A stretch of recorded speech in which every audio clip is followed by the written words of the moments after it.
Bryce is not a bad quarterback. Has he lived up to, and we talked about this, and we argued about this, and people went off in our comments. It was great. Has Bryce been up to expectations? No. Is he a good quarterback? Yes. And so I expect Michigan. Oh, see, and there you go again. Are you ready for Michigan football? Did you enjoy the bye week? I enjoyed the bye week because there was no stress. Isn't it beautiful? And also it lets guys get healthy, which obviously injuries are a huge, huge thing for Michigan right now. But also it's sad because you want your team to be able to play football. 100%. But you guys have Northwestern. You're traveling to Northwestern this weekend. Wrigley Field, man. Gonna be awesome. We don't even get like...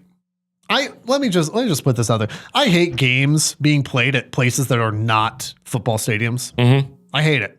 The Pinstripe Bowl, Yankee Stadium, stupid. Wrigley Field, stupid. I'd rather play. I know it's cold out. I'd rather play at the little lakefront.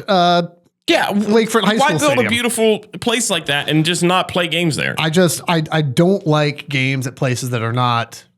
Like these dual, like I get that they're like dual sports, you know, that, like we roll the turf in for this. That's different. That's fine. For sure. But this is like when, you know, the Raiders used to play. It's like you can still see the baseball diamond there. I'm like, what are we doing here?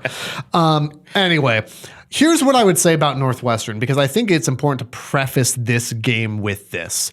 The days of like 2-10 Northwestern where you beat them by stepping off the bus do not exist anymore. Mm-mm. Now, Northwestern is not, and this should go without saying as well, it's not like upper echelon of the Big Ten or anything like that. But, you know, Northwestern teams in years past, it was, good, Northwestern. Freeway. It's kind of like Vanderbilt used to be, right? Mm-hmm. It's like, thank God, we got Vanderbilt in the SEC a free rotation. win. There are tougher teams to play. There are also a lot worse teams to play than Northwestern. Northwestern is a very middle of the pack. And I don't mean this disrespectfully, but a very average Big Ten team, right there in the middle. I think they've got, I want to say they're 5-4 right now, 5 wins on the year, win away from bowl eligibility. This is actually a pretty decent team. And so I watched, I cannot hang for these late games, but they had a 9:00 Friday night start against USC. I watched the first half live, went back and watched the second half. I thought, just for comparison to set the table here, I thought Northwestern played USC fantastic, particularly in that first half. I know the game got away from them later on, but I thought that first half, I thought they played better than Michigan played them. And frankly, if they didn't have the pick six that became a fumble touchback thing in the back of the end zone, they probably should have been leading USC at the half in California. And so this is a really solid team. They're not great. They're not bad. They're solid. And so here's what that means for Michigan. So let's talk about Northwestern's offense. This is their bread and butter, and this is where it's kind of Michigan but purple a little bit.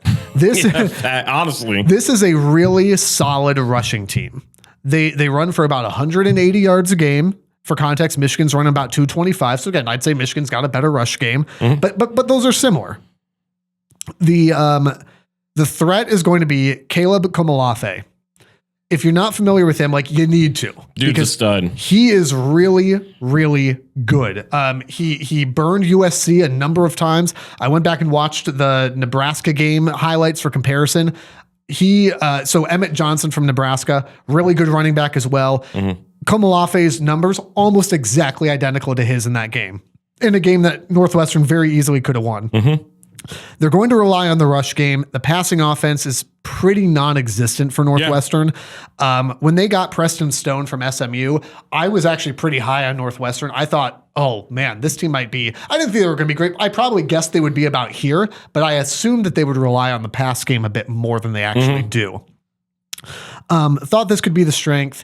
It's not. It is the run game. However, they will throw the ball. They just don't throw it downfield, right? And so you'll see this with teams, especially if they feel a bit overmatched, at least on paper, where they'll throw, and USC did this despite the fact, right? But they'll throw a screen pass. They'll throw a little dump pass, just behind the line of scrimmage to the running back. They'll throw short to intermediate passes. They're not taking bomb shots, right? Yeah. That can be really dangerous, though, because it allows you to do a couple things. It allows you to chip away at a team, keep maybe a more talented defense, and like Michigan, a talented defense like Michigan's, keep them on the field for long lengths of time. It allows you to shorten the game up. This is what they did with USC. There was one possession for each team in the first quarter of the USC game. It was 7-7 at the end of the first quarter. They both had one possession. Mm-hmm. If you're Michigan, that's dangerous because of Michigan's kind of feast or famine offense. Northwestern just holding the ball and just driving is how you beat this Michigan team. So that's a bit of a concern. On the defensive side for Michigan, then, you don't need to pass rush this team. It's very similar to what we talked about with Michigan State, with what we talked about with Purdue. You don't need Wink Martindale, who listens to this podcast, obviously. You don't need to send 5 guys. You don't. You can pass rush with 3 and play safe and play smart. That's all you need to do for this offense. Also, probably tackle, because if Komolafe gets into the open space, you better catch him or he is gone. On the defensive side of the ball, Wildcats defense, it's actually a pretty decent pass defense. I think they're top 20 pass defense. It's a fringe top 30 overall defense. So again, firmly average, above average, middle of the pack, slightly above type of defense here. What's going to be a struggle for Northwestern is they are an incredibly average rush defense. Michigan's bread and butter obviously is going to be relying on the run game. They're going to still throw the ball around because they need to get the reps for Bryce. You don't want to just be one-dimensional. But Michigan is going to rely on the ground game, and that is where Northwestern is exploitable. Mm-hmm. However, Michigan obviously dealing with some injuries. Justice Haynes, not going to be in this game. It's going to be Jordan Marshall leading the pack again. But that's where Michigan's going to try to have success, because that's probably where Michigan can have the most success. The only teams to score more than 28 on Northwestern, USC and Oregon. Those offenses are far and away above where Michigan's at. Michigan plays a slower paced run game based offense. Nebraska got to 28 because they had a special teams kickoff return for a touchdown, which Michigan special teams would never, because we don't know where to line up to catch a punt. I don't think they know they can. This is going to be a solid unit to test Michigan's offensive line. Michigan's offensive line has been much improved in recent weeks. And you could look at it and say, well, that's competition. Maybe. They played well against Washington. They played well against Michigan State. They played well against Purdue. This will be a good unit to test them. Again, because every game matters heading into the last Saturday in November. And I would also say if Bryce does have success through the air against them, that's a good sign. It doesn't mean, oh my goodness, everything's fixed. But coming off a bye week, coming off some of his performances, you're going to want to see Michigan throw the ball to establish the run. They're still going to try to run the ball, but you got to throw the ball to establish the run. Before I give a prediction, what are your notes on this from the Ohio State side? That's the more detailed Michigan breakdown of this team. Yeah, I don't think you really missed anything there. This defense from Northwestern, I would say, is slightly above average. Like you said, they're 32nd in yards per game, 21st in passing. Their lone weak spot is where their rushing defense is. I think they're like 60-something in that. The strength of Michigan, if we talked about it all season long, is the run game. Now, granted, is that hindered a little bit because Haynes is out? Yeah, absolutely. But also, we obviously saw Jordan Marshall. Jordan Marshall has been a stud. He's stepped up every single time he needs to. I don't really even think that there's been that big of a drop off. I mean, Justice Haynes, no disrespect to him, but that guy's a Heisman level player. Jordan Marshall is going to be pretty good. Yeah. I mean, that guy's going to be right up there as he continues to develop. Yeah, that is a red shirt. As a reminder, that is a red shirt freshman. Yeah, it feels like everything that Michigan does well is everything Northwestern does poorly. And so I expect this to be a game where Michigan's in clear control. Right now, they're 9.5-point favorites, which honestly kind of surprised me that it wasn't double digits. This felt like a 12 to 13.5 point spread, something like that. Oh, I disagree with that, but go ahead. It feels like a game where you're not going to see Bryce do anything crazy. He's not going to have this miraculous game where he goes out there and throws for 300 or anything like that. I honestly think he's going to just be okay. He'll look better than he did the past 2 weeks. I fully expect that. I don't think they put a lot of pressure on him in this game, because how you lose this game is you turn the ball over. You turn the ball over, you give Northwestern short yardage, and you let Caleb Komolafe go off and connect on some touchdowns. They don't have anybody else that's a real threat, in my mind. Yeah, I mean, they have Griffin Wilde is probably their top wide receiver, but again, they just don't take a lot of deep shots. And he's got there. like what 300 something yards on the ground. I think it's like 4 or 5. I didn't think it was up there. But that's not where they're going to go. And again, that doesn't mean that it's not talented players. Because again, you could look at Michigan and go, well, Andrew Marsh doesn't have XYZ. Yeah, but you better cover him. Well, and you also look at Donovan McCulley. Well, but if you leave him wide open, they're going to torch you. You also look at the Purdue game and you go, well, they didn't have Devin Mockabee and it was still a close game. Sure, So you could throw everything ultimately out the window. But that's where I look at this game and I go, well, you've got a really, really good, strong running game versus a defense that's been susceptible to that. Yep. It's Michigan's bread and butter. It's not like they're going to have to change their game plan to fit what Northwestern does poorly. They're going to go, oh, nice. They already do what we're really good at really bad. This is going to be perfect for us. My score prediction for this is 27 Michigan, 14 to Northwestern. We're not far off. We're not far off. Let me say this, and then I'll give you my prediction here. I think that this is likely to be the most Big Ten game of Big Ten games, right? Like this is not crazy rocket science. Again, if you're new here and you're here for the X's and O's, look, I don't you're know. looking for a different podcast. I don't know. Iowa plays USC, and the most Big Ten thing in the world could happen. By the way, just shout out Oregon. You are now officially part of the Big. I know you won the conference last year, but you are now officially part of the Big Ten. You beat Iowa in a monsoon and snow and sleet at Kinnick, 18-16. Congratulations, Oregon. You're part of the Big Ten now. I expect it's going to be kind of similar. Not in the weather, maybe not in the weird score, but I really believe that Michigan is not, like you said, Michigan's not going to deviate from the plan. Like, I think you're going to get Bryce involved in this game because you need to. Bryce is not a bad quarterback. Has he lived up to, we talked about this, and we argued about this, and people went off in our comments, and it was great because sometimes you just do stuff for clickbait. However, has Bryce been up to expectations? No. Is he a good quarterback? Yes. And so I expect Michigan. Okay, see, and there you go again. Michigan's going to get Bryce involved in this game, but they're also not going to be afraid to move away from the passing game back to the run game. The passing game is going to exist in this game for one reason: to open up the run game. That will not be the case throughout the last 2 games of the year, I don't think. But I do think that Michigan's passing game mostly exists to open up the run game. That's what I expect to see. Michigan defensively, I don't expect them to, please don't deviate from what you've been doing.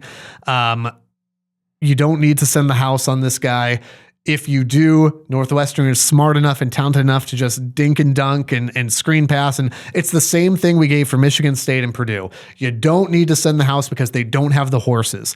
If you decide we're going to send everybody, they will carve you up and go on these long drives. That's how Northwestern's going to beat Michigan, is if they can hold on to the ball for 6-7 minute drives.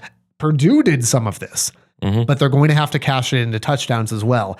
I think that is where we do have to mention Michigan's injury list is significant. We've obviously talked about Justice Haynes being out. That is actually the least of my concerns. Donovan McCulley went out in the Purdue game. I have no inside information on this. I expect he is probably good to go. Yeah. The whole injury situation feels very unclear. One, Michigan's coming off a bye week and is certainly not going to give updates. Sharon Moore is a master of coach speak. If he says we'll see, it means who knows. Actually, if Sharon Moore says we'll see, it means absolutely not. But Michigan's been very mum on their injuries, understandably so. I expect McCulley will probably be good. I also, and again, no inside information on this, I expect Barham will probably be good to go as well. That would be big because I don't have any clue what the status of Cole Sullivan is. I don't have any clue what the status of Jimmy Rolder is.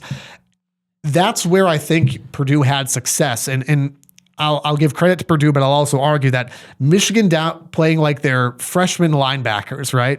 Nate Owusu-Boateng is a great player, but him being in there is because he has to be. And that's no disrespect to him at all. I think he's going to be a fantastic player. But I think that's why you have success is there was speculation that Michigan sent more guys at the quarterback in that game because when you've got a true freshman out there, the best way to mitigate damage from him, and again, that's no disrespect, is to just send him. and let Ernest Hausman sit back and kind of patrol and all that stuff. Barham being back is going to be very important for this team moving forward, particularly obviously for the Ohio State game, but I think in this game too. I think it matters whether or not he's on the field. Yeah. I don't have any updates beyond that. I don't really have any updates on the injuries at all, but like that's kind of that's the way that for me personally that I'm walking into this game. I expect to see Barham. Just personally, I expect to see him. I expect to see McCulley. I have no clue beyond that. But that's something to keep an eye on because that really does change the dynamic for Michigan, especially a defense that sometimes, for God knows why, wants to really rotate guys in instead of just playing your best players all the time. So what do you got prediction-wise? Old-fashioned Big Ten slobber knocker at Wrigley, 24-13. Okay, yeah, we were pretty close. And I don't think that Michigan really pulls away in this game. And I'm coming in saying that I don't expect them to. And so when this game is, 17-6 in the fourth quarter or whatever, 17-13, I'm not going to be surprised by this. And so that sounds like, I genuinely believe that this is how this game is going to play out. 24-13 is my final score prediction. I don't think any part of this game is comfortable. If for some reason Michigan wins by 20 points, color me shocked. I just don't. And it's not a knock on Michigan. I just think Northwestern's better than the name Northwestern indicates. And I think the way this team wants to play lends itself to hold on to your butts for a low scoring game. And I think the injuries for Michigan will make a difference. Do you think it ever gets to from the this is annoying to, oh no, I'm in danger category? I think it has potential. Yeah. I don't know that I would predict that. No. But I do, because I do think that there's a line there where, again, Michigan's in control, but it's really uncomfortable. Not because, Michigan should be up by more, but because I genuinely think this game is probably going to be close. This game probably should be close. But Michigan should have control of a close game, if that makes sense. The Rivalry Podcast is part of the Varsity Network from Learfield and the River Podcast Network from River Radio Ministries. New episodes out every Monday. Be sure to subscribe, rate, and review wherever you're listening right now, and follow on social media at RivalPod and RivalPod.com. And if you like what you hear, share with a friend so they can listen too.